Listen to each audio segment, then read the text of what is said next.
Good evening and welcome to everybody. Welcome to our regulars and also to any first timers this week. My name is Alan Friedman. I'm Vice President of the Australian Jewish Association and I will be the MC for the evening. And also visible, as you will have seen on your screens, are David Adler, President of the AJA, as well as our guest for tonight, Daniel Luria, who we will introduce in a moment. The topic tonight is Making Jerusalem Jewish Again. And this deals with the purchase by Jews of currently Arab-owned real estate.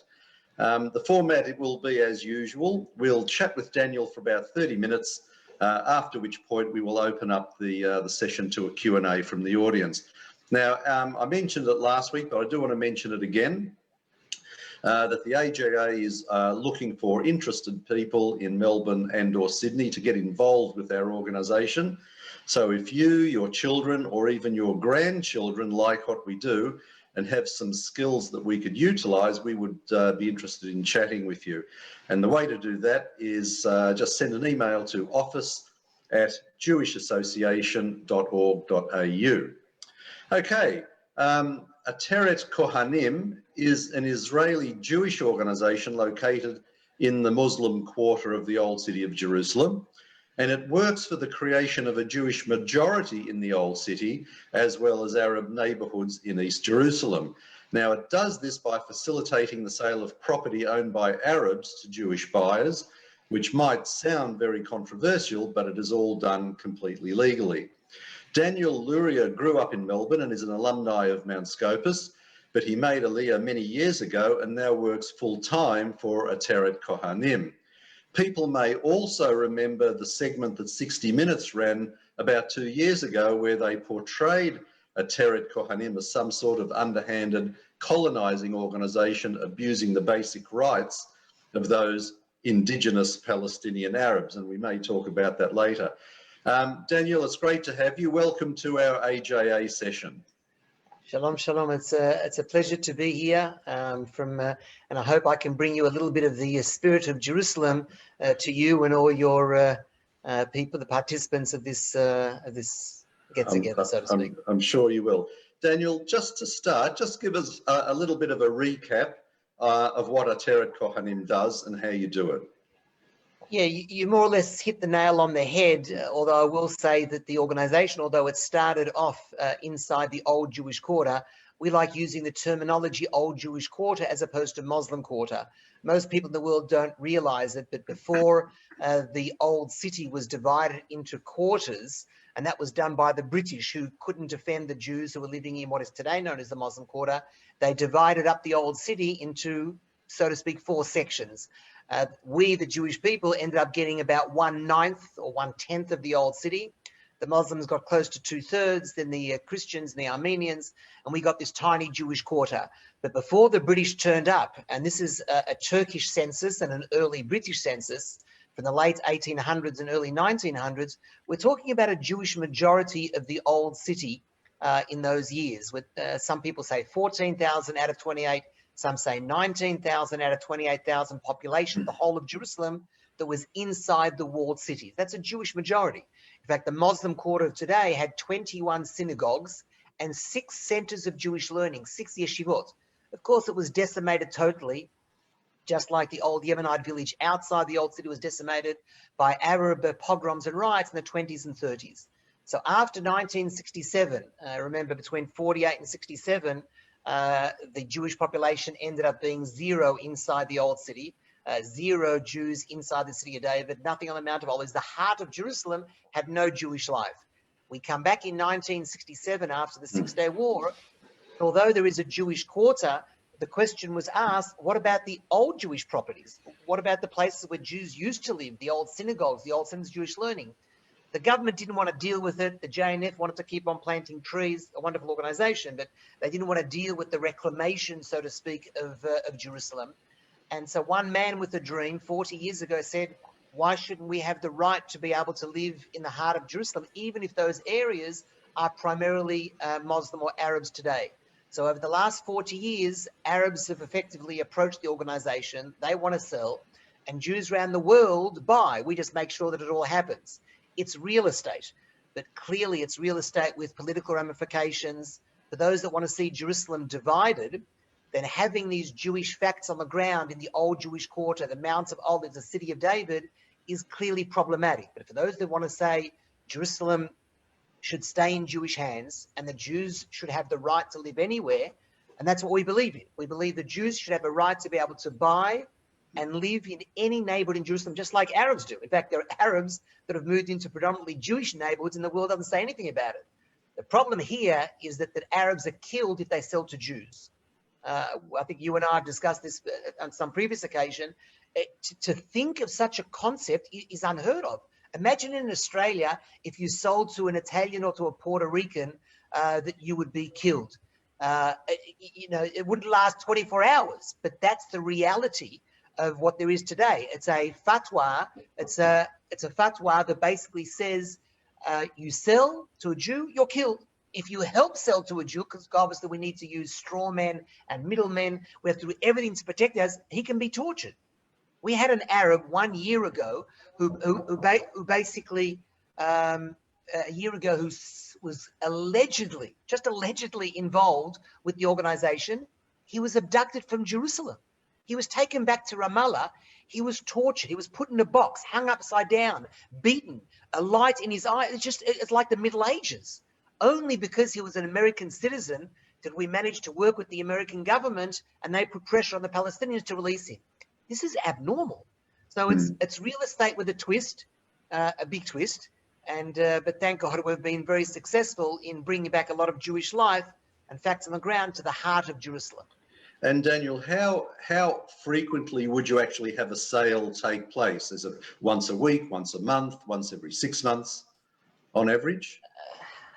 It's hard to put it down to a figure because you see there are more Arabs ready to sell than Jews ready to buy. We don't move into places all the time because every deal can sometimes take a whole year. In fact, there was one Arab not so long ago.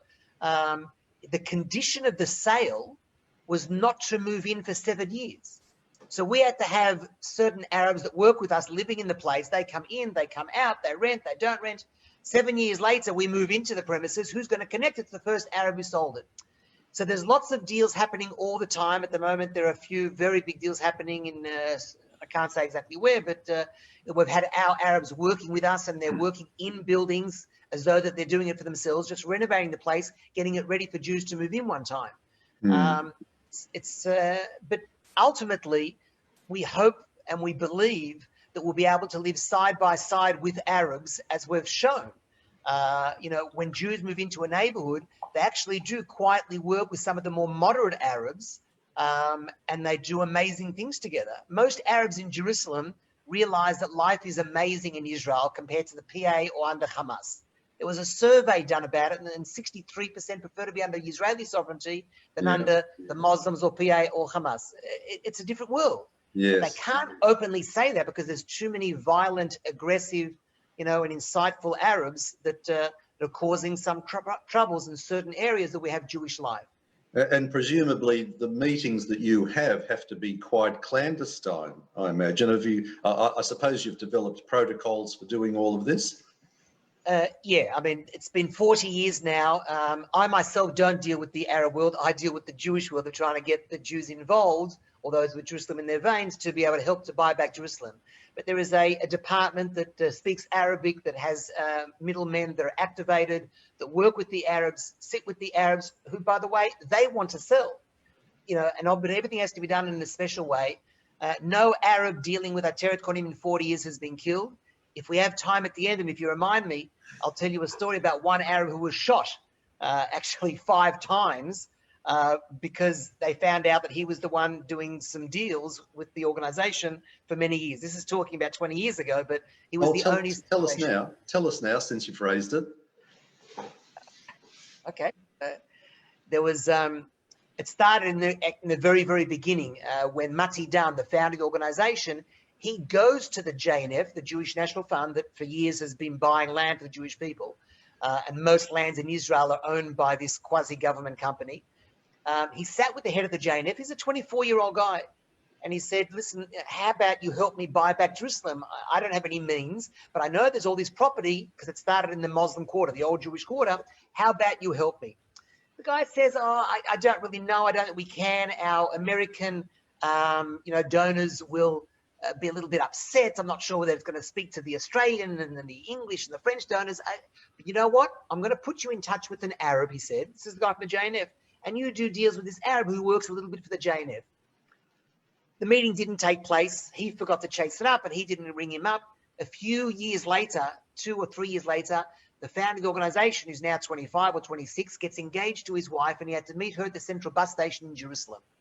So he goes to the Jaffa Gate to get a taxi. Some of your listeners may be familiar. There's a taxi stand there with all Arab drivers. Nothing wrong with taking them, but just that's the reality there right at the Jaffa Gate. One guy didn't want to take him. He was waiting for an American tourist. Another guy was having a cup of coffee. He didn't want to be rushed. And the third guy apparently gets angry because he put his luggage in the vehicle before he said he'll take you. So 3 Arab drivers don't take him. He doesn't know what to do. He's running late to meet his fiance. He goes out of the Jaffa Gate. Behind me is a map of the old city. He goes to the road down below under the Jaffa Gate. I'll tell you a story about the Jaffa Gate hotels later. And he flags down a taxi that looked a little bit different from the other taxi. He figured it was a Jewish driver. He gets in and he goes, oh, these damn Arab taxi drivers should be driven out of this country. Who picked him up? It was another Arab. He goes, and the Arab goes, but everybody except for me. And he goes, yes, everybody except for you. Thank you very much for taking me. He goes, no, you understand nothing. And then this Arab takes out a gun from his glove box. So Mati Dan is in the middle of Jerusalem with this Arab driver with a gun. The guy goes, don't worry. I work with the Sikh police, the Israeli government, the JNF. I work with everybody. Everyone loves me. What do you do for the JNF? I'm middleman for JNF. Make lots of money off your Jews. Lots of money. This is the guy he should have met a few years, and he's meeting by chance in this taxi. And then the Arab says to him, but you know, you're Jewish people. You say next year in Jerusalem, Lashana Habab Yerushalayim, but you don't really love Jerusalem. I go JNF. I say I have property in Old City, City of David, Silwan. JNF don't buy. You know love Jerusalem. So Mati Dan says, listen, anytime you've got a property, you come to me. Let's try and make some deals. I'll find the Jews, you find the properties. Let's make some deals. He gave him a little piece of paper with his phone number and his name. He gave him a Psalms book, a little prayer book with Psalms. He goes, go, remember me. The guy helped us buy 40% of the City of David that used to be part of Ateret Cohanim, today a separate organization, and 11 buildings inside the old city. But of course, I think it was 7 or 8 years after this chance meeting in the taxi, the Arabs found out who was the one selling to Ateret, by Ateret according to the Jews. And they sent 4 guys to his house, 4 Arabs, to shoot him up. He was living in Silwan. They barged through the door, 5 bullet holes in his chest, shoulder, heart, and 3 just underneath. He survived. He was rushed to hospital. He was there for 7 months, but he survived. The doctors could not believe what they saw. First of all, they thought he was a Jew. Why? Because in his pocket, and don't ask me why, but in his pocket, the night that he was shot, he had that prayer book with the Psalms that he was given 8 years beforehand. I know you're laughing, you don't believe me. Okay, this is the Psalms book. The one that hit him in the shoulder, I don't know if you can see it, but the one that hit in the shoulder dripped down, and the blood there was from the one that hit him higher up. The one that should have gone through his heart and killed him on the spot, there was no blood. It didn't penetrate the time. The doctors can't believe what they're looking at. They take it, they call Mati Dan, he comes to the hospital, everyone's kissing him and kissing the Psalms book. The Arabs end up taking the Psalms book, and they refuse to give it back because they want to keep this holy Jewish book. But Mati Dan wants the book back to show other people. It takes him a whole year of going on, of asking. Eventually the Arab says, okay, we give it back to you, but on one condition. You buy me another Psalms book, but this time please make it very thick. So he had to find a small, short thing, that's a Psalms book, gave it to the Arab, and we've got this today. Mati Dan in his room, when he opened it up, the Arabs had gone to the end of the where it reached. You won't believe the sentence that it reached. It's real. It's not something I can make up. The sentence says, "Libi ubesari yirananu el kel chai," which means, my heart and my flesh will rejoice to a living God. Wow. That is the sentence that a bullet partially reached in a Psalms book that by chance this Arab happened to have in his pocket the night that he was shot. And all this just because he was a middleman selling property to Jews. It's just, when you think about why all this happens, why aren't the left wing, why aren't people in the world jumping up and down that Arabs aren't permitted to sell? that Jews and Arabs can't live together, that there should be areas that are Yud and Rein. Can you imagine the left wing, the extreme left wing lunatics in this country and some Arabs talk about Jews should not be permitted to buy or live in certain areas? That smells to me like Yud and Rein. What, Jews should be forbidden? No. Yeah. So Daniel, how do the political parties view your work? Are they supportive or are they hostile, or does it depend which side of the spectrum they're on? Well, we're an apolitical organisation. We're a non-profit apolitical organisation. There's no question, though, that certain extreme left-wing groups. I don't think that really exists today in the Knesset. Maybe Meretz wouldn't be that happy with what we're doing, but let's call a spade a spade. Every government, left and right wing, has made sure that there is security for all of these families. Every year, the government spends, say, 35 or 40 million Australian dollars, 40 million Australian dollars on the security of all the Jewish families living in this area. Very few people in Israel want to see Jerusalem divided. It takes really an extreme left-wing radical that has forgotten his own Jewish roots to say, I don't care whether the old city, the Temple Mount, the Western Wall, the City of David, who needs that? Who talks like that today? There is a general consensus about keeping Jerusalem in Jewish hands. And we've had really right across the support from everyone. We're basically talking about peace and coexistence with Arabs, but yes, more Jewish life under Israeli Jewish sovereignty.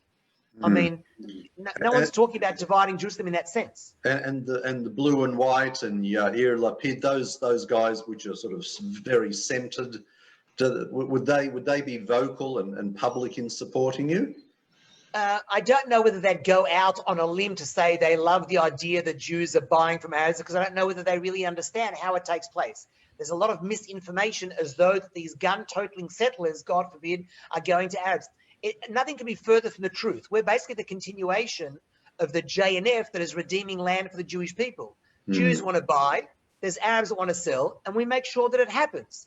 I don't think that even Yair Lapid, to be honest, no matter what they say in the news, I don't think that he would like to see the old city divided like Oslo spoke about. Remember, Oslo spoke that Arafat was going to get 5 of the 7 gates. Even opening those words is a nightmare for me. Could you imagine if Arafat, Yamach Shemoy, and the PLO, and whoever, Hamas, we've got 5 of the 7 gates of the old city, control of the Temple Mount, the Mounts of Olives, that he would give me permission going through the Jaffa Gate. Thank God none of that happened, and he rejected the offer from Barak in the year 2000. But there are very few people in Israel that would like to see Jerusalem divided. Does everyone love the fact that we're adding Jewish life to the old Jewish quarters, to the old Yemenite village? I'm not sure. I've never asked them. Jerusalem staying in Jewish hands is a must. And so it doesn't actually crop up. I mean, you've got another election coming up, so this doesn't become an issue of any sort. The only time government makes a difference for what we do, because remember, Muhammad sells, Yankel buys. Who cares what the government says? The government's not interested. But if we try to get approvals to build anything, and that happens every so often, I don't know if you remember, but in the middle of Oslo, we tried to build a Jewish neighbourhood on old Jewish property on the Mounts of Olives. And everyone said no. Remember, Yasser Arafat, he's the one that said the only Jews he will accept in his Al-Quds are those who have been there for generations. He was talking about the dead ones on Mount Zion, on the Mounts of Olives, as the only ones he would accept. Well, today he's dead and buried with his 72-year-old virgin, and we have today a Jewish neighbourhood on the Mount of Olives. So when it comes to approvals, that's a government decision. Like we're going to try and get approvals to build 300 units behind the Mounts of Olives, east of the Mounts of Olives, in a place called Kidmat Zion, opposite Abu Dis. Only a strong Jewish leader who understands the importance of Jerusalem and that neighbourhood will not be concerned about the United Nations or America, Biden or Trump or anyone, and will just approve it. Does Netanyahu have what it takes to do that? Not for me to say. And does this approval process, is that inherently political, or is it like the councils where they just have to do what the council regulations say? Very, very political. The government can easily say to the District Building Commission, we don't want you to sit. we don't want you to discuss certain points. This will not be approved. It's not the right time. We believe that it's always the right time for Jews to be able to live anywhere in Jerusalem side by side with Christians and with Muslims. Yeah. Now, I think last year you had some success with the Greek church. Do you want to just tell us what that was about? Well, I can talk about it a little bit because, Okay. as you know, it's the courts, and anything which is in the courts, I have to be very careful with every word that I literally say. Or we'll speak generally about what. There are two hotels at the entrance of the Jaffa Gate that some of your participants may already know. When you come into the Jaffa Gate, on your left-hand side, two very big hotels. It's like the key to the old city, the Imperial Hotel and the Petra Hotel. I would call one of the Imperial maybe 1 star. I'd call the Petra a -2 star. It's called the greatest of hotels in the world. Backpackers don't even stay at the Petra. In any case, they're owned by the Greek Orthodox Church. They were, and Jewish Concerns managed to buy them over 15 years ago. It caused a huge furor. The story broke a little bit too early. They tried to fire the Greek patriarch. He was scared to be poisoned. He stayed in his house for 8 years, bringing him food that came up in a basket to his window because he was scared he was going to be killed because they thought he was involved in the deal. It was crazy what was going on. In any case, everyone tried to challenge it, the church, the patriarchs, everyone. It's been all the way to the Supreme Court, and they tried to cancel, to say the deal wasn't a deal. Millions of dollars changed hands, but they wanted to say that it wasn't a proper deal.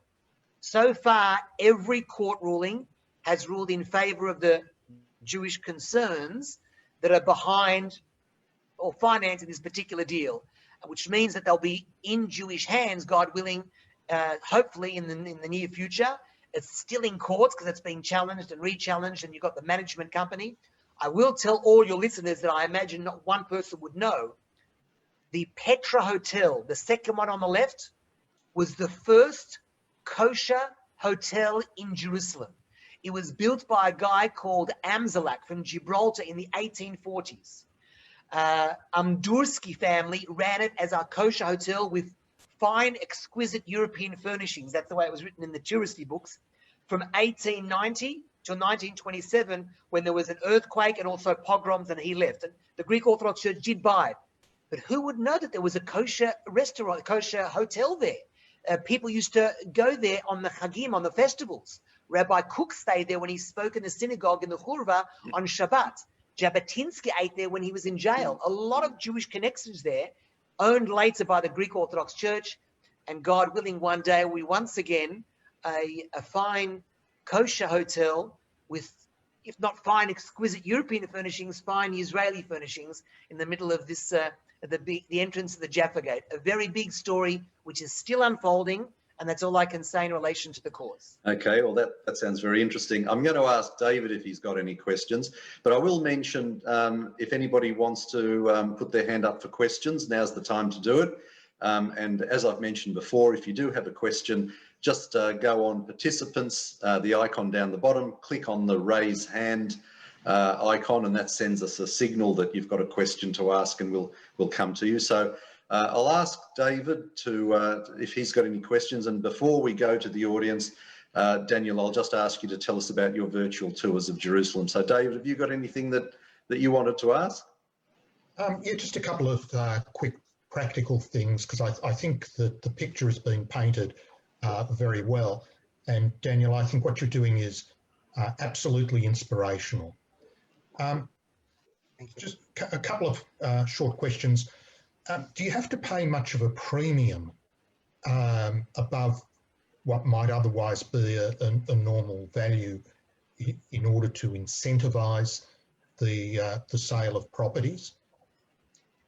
There is no question that we're paying more than what an Arab would be able to sell to an Arab. By the way, someone asked the question about an Arab selling to Christians. The fatwa doesn't exist that way. First of all, most of the Christians inside the old city would be Christian Arabs or Arab Christians as opposed to Arab Muslims.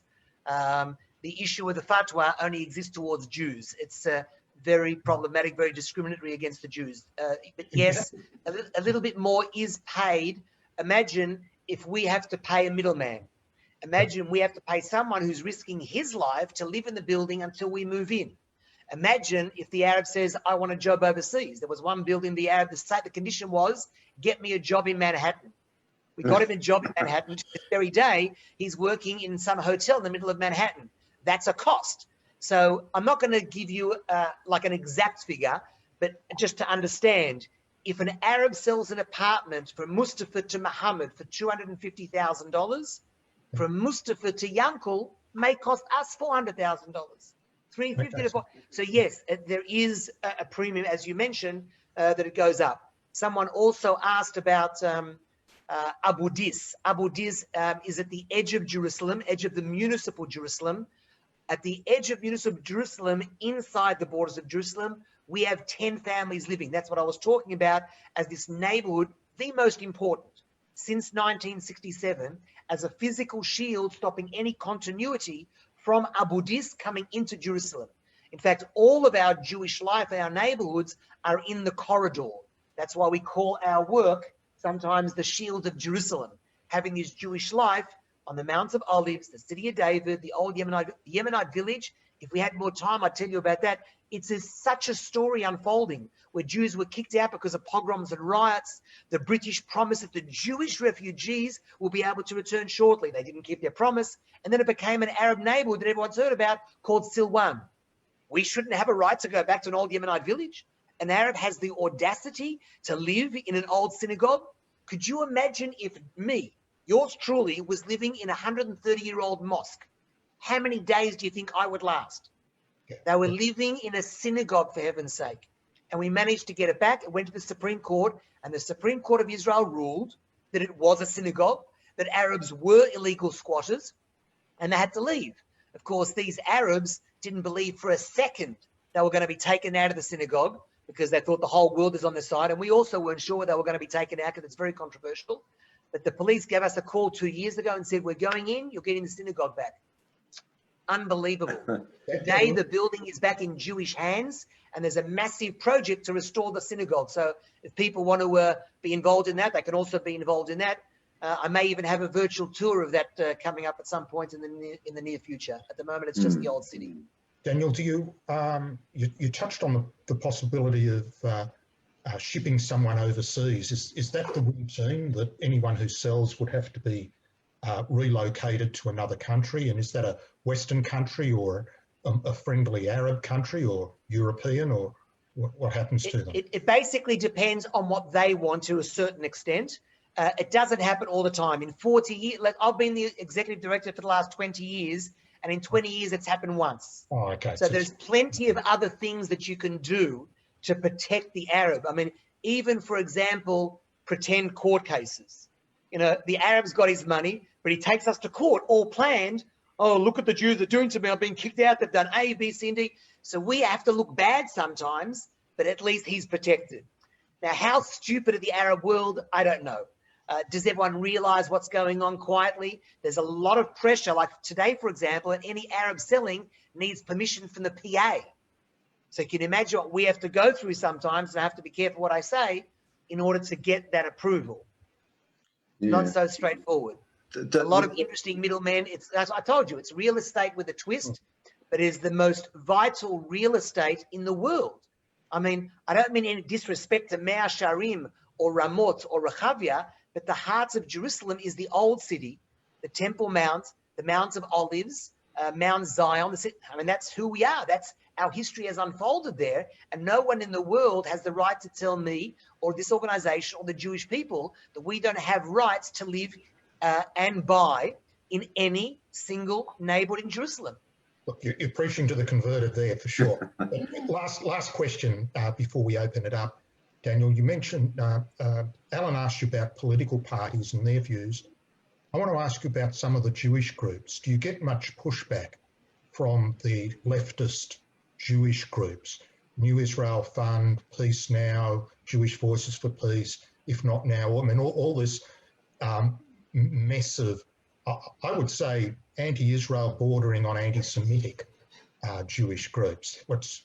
I'm not going to speak about anti-Zionism or anti-Semitic. I will say, however, that such groups that are funded, as you mentioned, the Israel Fund, Ir Amim, Peace Now, are in fact worse than some of the Arabs that we live and deal with.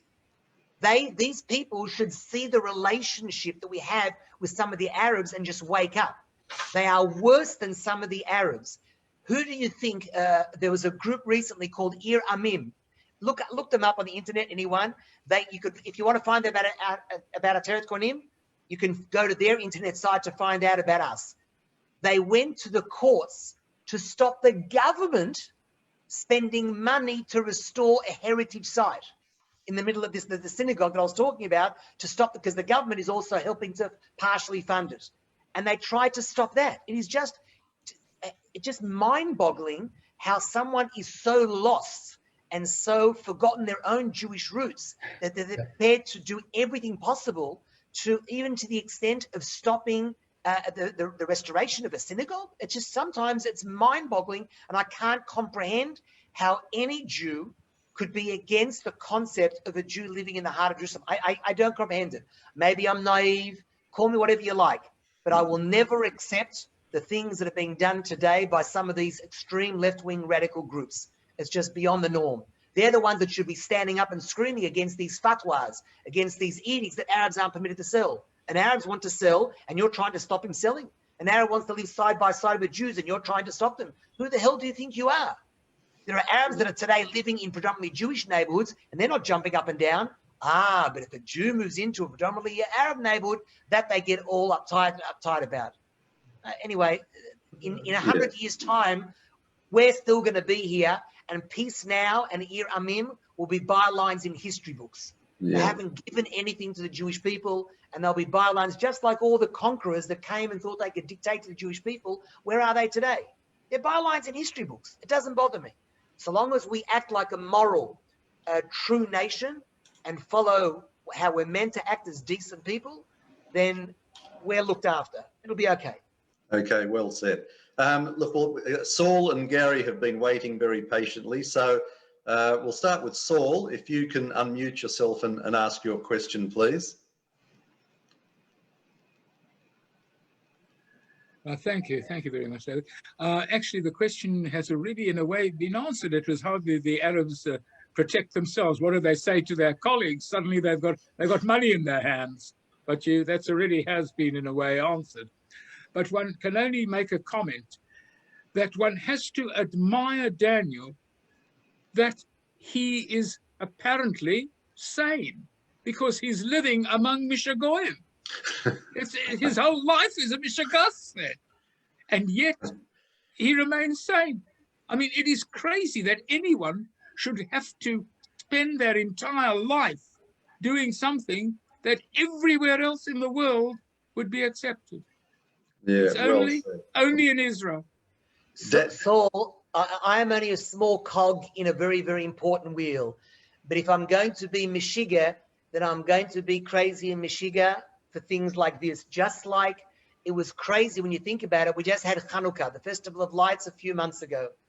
A crazy bunch, one family of crazy priests thought they could take on the biggest empire of the world. And we today end up celebrating Hanukkah, and there was sovereignty back in Israel. The concept of the majority doesn't faze me. The concept of United Nations and resolutions means nothing.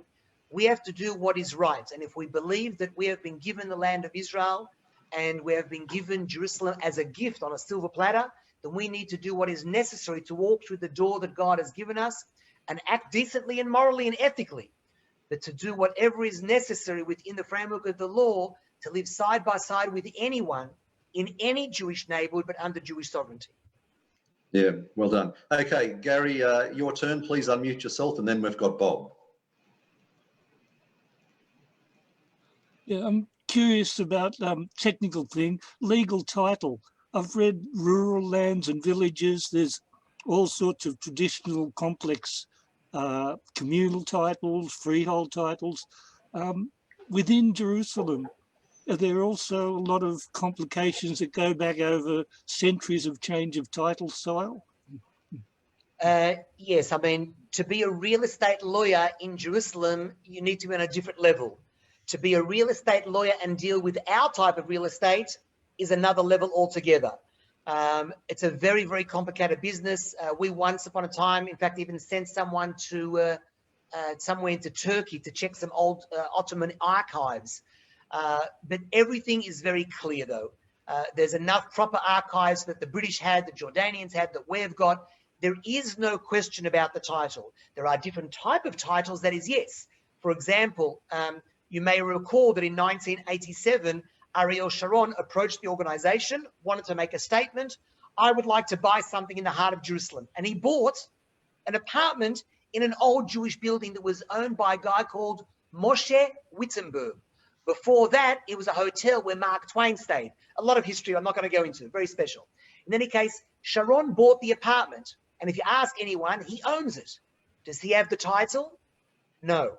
Sharon is a second-tier tenant under Ateret Cohanim, who is a first-tier protected tenant, who is under the sanctified trust that was set up by Moshe Wittenberg 130 years ago.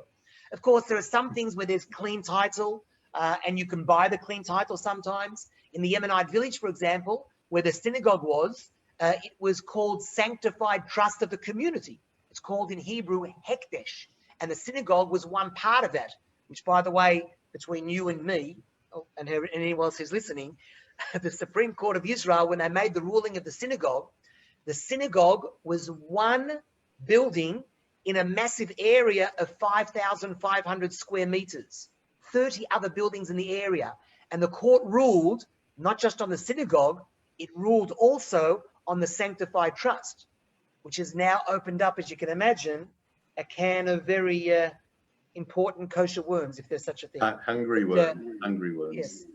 So unfolding today. I hope I answered your question, Gary. Yeah, I think so. Bob, you can ask your question. Please unmute yourself. Thank you. Daniel, there is a lot of talk that a two-state solution will never happen. At the moment, there is no Arab leadership that is even capable of negotiating anything. Do you believe that the new state solution is a solution? So give them land as an extension of Gaza, create a society, create infrastructure, create employment. Do you think that's possible? Do you see that it's viable?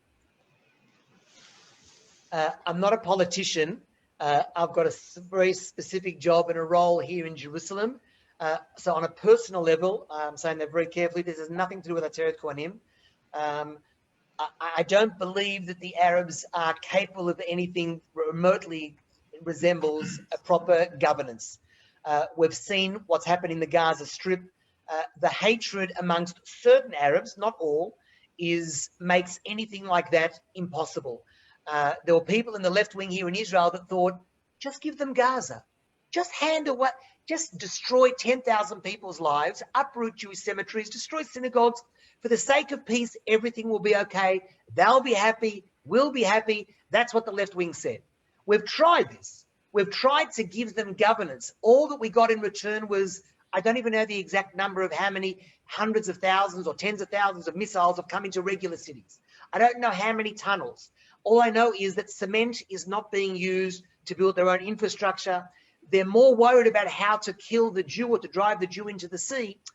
Until we can change, and I don't know how it's possible, until we or the Arab world changes how they educate their kids in nursery school and kindergarten, there can never be peace. There can never be peace. The second you create that a suicide bomber or that a terrorist that goes into a settlement and stabs a baby in a cot on a Friday night, that there's a town square named after that individual, you can't possibly think in terms of having peace with the other side. So all you can do is show strength of conviction. There is no logical reason, there's no historical reason, there is no ethical reason to hand away your tiny homeland to create another entity that will ultimately end up being on your doorstep as a terrorist entity for the sake of some type of peace that doesn't exist. We're not after lands. We want to live in a tiny land, and anyone who wants to live here, and there are Arabs who want to do that. If you go to the Hebrew University, you'll see Arab and Jewish lecturers and students and cleaners. If you go to the Hadassah Hospital, you'll see Arab and Jewish doctors, nurses, and patients and cleaners. It can work only under Jewish sovereignty. There has never been a Palestinian state ever in this country. There has never been Jerusalem as its capital in this country ever, ever. I challenge anyone to tell me when. My biggest proof is what happened between 48 and 67 when the Arabs had everything. Did we see a Palestinian state? Did we see a Palestinian capital? They don't exist as a people. It's a myth. There are very real Arabs. I'm not blind. I'm not stupid. I'm not Meshiga. There are Arabs living here. And yes, they deserve 100%. They deserve the rights. But they can have a confederation with Jordan. I don't have to give away some of my homeland to create an entity which I know is not going to be good for me. I'm not sure whether I've answered you, but once I started going, I just kept on going. So, Bob, that's the story. Daniel, in terms of your work, do the Abraham Accords, are they likely to have any impact in any way on what you're doing? I hope so. Let's put it this way. There's no question that there's no shortage of moderate Arabs that want to live side by side with us. We had, after we moved into the Yemenite village, there were certain Arab families that we managed to work with to get the municipality, you'll love this, to invest new lighting and new 2 alleyways, guardrails, basic things that the government should have done. You see, if the government doesn't invest, if the municipality doesn't invest, you effectively divide the city. So by us moving in, we schlep, we drag along the authorities to act like a sovereign body. Act everywhere, and yes, invest even in these neighborhoods, as you should be doing. I wanted to make a big deal with these Arab families that we're working together, coexistence. They weren't interested. They were scared. They couldn't even take a picture that I could put in a newsletter. I'm hoping, and I don't know how long it will take, that maybe if there's a thawing out of relations with certain Arab countries, it can't happen with all of them, with certain Arab countries or Muslim countries, that it will give strength and some of those moderates to maybe step forward. I don't know. I surely hope so. Okay, I want to ask you about your virtual tours because you're sitting in front of a map of Old Jerusalem. So tell us what this is all about, please. Unfortunately, as you all know, the whole world has been hit by Corona, and anyone who was coming to Israel ain't coming to Israel. Anyone who used to tour ain't touring. I've been working from home for the last 8-9 months. I mean, I go out obviously from time to time, but the tourism and walking around and understanding what Ateret Cohanim done has gone dead. So we figured, why don't we bring Jerusalem to the world? And I don't mean by an interview. So we basically created a virtual and live. It's not watching a movie. It's a virtual and live tour. The truth is we use Google Earth. So you feel like you're walking through the alleyways, and I take people to certain buildings, rooftops. They learn a lot, obviously, because I speak maybe too much and too quickly. But there's a lot of information in an hour and a quarter tour of the old city. We start at the Jaffa Gate, finish off at the Western Wall. And I'm doing 2 tours in this month of February, especially for the, usually it's for America and Europe. But this month I'm also doing for the Australian who may be interested, not necessarily whether it be supportive or otherwise. And so this Sunday at 8 p.m. I'm doing an old city tour. You're welcome to pass on the Zoom link to people to join me. We did ask people to register for 2 reasons. A, so that we can have a bit of order, and B, so that we can maybe get people to pay a basic fee of $18. But I'm not standing by that. It doesn't matter. If people want to donate afterwards, it's up to them. I'm happy if you just give out the Zoom link, and if people want to join the tour, with pleasure. It's 8 p.m. or 5 to 8 on Sunday night, and we can walk through the alleyways of Jerusalem together. That sounds fantastic. If you've got the link handy, you can put it on the chat if it's not too difficult, or you can send it to me and I'll put it and I'll circulate it to people. Okay, the truth is I'm not sure how to leave what I'm doing now, just talking to you. All right. But I do remember, I think I sent you yesterday in an email, you may have it, in one of the emails, there is a link there that should be there. Yes. Okay. I'll look at that. It's got my email, the website, and also the link to Sunday night. So it's that's going to be the 14th. Sorry, February the 7th and February the 14th. I believe I'm doing it on both days or something. Okay, and this would be an hour? An hour and a quarter, something like that. Yeah. Okay. All right. We'll circulate. Depending on how quickly people walk with me, it may take a little bit longer. Okay. You sort of touched on the funding issue. So can I ask you how you're funded, and if does the government contribute in any way, or are you all, or is it all by donations? And how would people help you if they wanted to? Well, first of all, the government doesn't. Whether it could or couldn't is another question. They don't do anything in relation to our work acquisitions. They are involved for the last 20 odd years with the security aspect. There's no difference between a Jew living in the old city and a Jew living in Talbia. So they pay for the security, the personnel. People, every building has an in-house security guard. They sit, for example, in a security booth inside the complex. So we as an organization may build the place for him, but the personnel is paid for by the government. 30 years ago, the government put money down for one building. It was like $1.7 million for a $5 million deal 30 years ago in the Christian Quarter. And when the American government 30 years ago found out that the Israeli government was helping Judaize, God forbid, Jerusalem, they wiped $1.7 million off the budget the following year. So ever since, the government doesn't help whatsoever, and it relies on Jews around the world to invest. It's not a donation. I hope it's clear to everybody. The acquisitions are real acquisitions. You're not going to get rich from the rent that comes in, but it's a real acquisition in your name. We do everything from A to Z. You have an arrangement with Ateret Cohanim, but it's in your name. It's not a donation. Donations are obviously required because we build playgrounds on rooftops. Unfortunately, Jewish kids don't play in the streets. Playgrounds on rooftops, nurseries, play centres, adopt a family projects. There's no shortage of donations that can be made, and it can be done on the internet site that I sent you. Or in Australia, I managed to get 3 years ago the JNF to accept the organisation, certain projects, as a legitimate organisation that people can get a tax deduction. It's not called Ateret Cohanim. We have it's a sub-sister company called Midreshet Kidmat Yerushalayim, and it's on the JNF list for that is approved, but it's an Ateret Cohanim project. So that's via the JNF if someone's interested in a tax deduction for their deductions. And if people donate to the JNF, they can specify that they want their donation to go to this particular organisation, which will then find its way to you. It's once again, it's not Ateret Cohanim. Ateret Cohanim is in brackets. It's Midreshet Kidmat Yerushalayim, which I suppose I can see I can write something. Midreshet. I'm not sure I can do two things at once. But that's okay.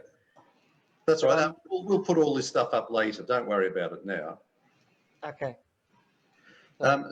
So Daniel, so if somebody in Australia wanted to buy a property that contact me. So they can actually contact you. Is there an average price for buildings that might go for sale in the old city? Or does it, I think I've said enough so far for everyone to realise that depending on the situation of the sale, overseas court cases, how many middlemen, it varies. Every case is different. Now, for example, I mentioned about we're involved in a very, very big deal that's going to change the dynamics of a certain neighbourhood. There are 3 buildings that we've been working on for over a year with Arab middlemen living and renovating those buildings.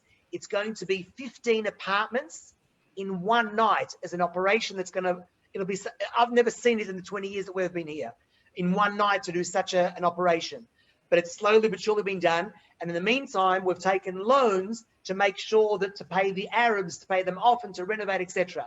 We're obviously going to be needing people to own these apartments, even if we have plenty of people to live there. That's not an issue. And they pay $6 a square metre, or maybe that's $8 Australian per square metre. It's not a lot of money. On average, those apartments were going to need investors at somewhere around 550 to 650,000 American dollars per apartment. That's how much it's going to cost in this place. But God willing, I will somehow try and find either one investor, 2 investors, or 15 investors, whatever is necessary. I don't have a choice. So about $800,000 or $900,000 Australian will get you one of these properties. Yeah. I'm not saying it. You can probably get a little bit cheaper in the old city, maybe. It varies. If someone is really seriously interested, they can definitely be in touch with me, and we'll see. Whatever. Okay. There are options available. All right. We're coming up to time, but I wanted to ask you about the US administrations. Now we've gone from Obama to Trump and now Biden. Does any of that have any impact on your work, depending on the flavour of the US administration? At the end of the day, our work, at the end of the day, beyond that, because we don't just sit back and wait for miracles. We don't sit back and wait for things to happen. We have to act and do what is right. We shouldn't be worried about, is America going to like it or not, guys? Every decision that we make, even when Trump was there, he was more right-wing, and the people around him were more to the right than even the Israeli government. Yeah. I'm not even sure whether we took advantage of the situation while he was there. But at the end, it depends on what we do as a people, what we do as a country, what we do as a government. It doesn't matter what they say. We have to do what Menachem Begin, I just don't remember exactly the way he said it, but there was one point in time that he turned around and said something about Jewish history and heritage, and turned around and spoke to the American government. And that's the way we have to speak to the world. We are no longer in the shtetl. And the second we get out of the shtetl, we are out of the shtetl, yes. Our body is out of the shtetl. The heart and the mind is sometimes still there. We're scared what the Paritz will say. We have to remember that we have our own Star of David. We're not a star on anyone's flag. And the second we act like that, it'll be better for us, because the world respects the truth, and they respect the strength of conviction that we have to show, and not worry what the world would say.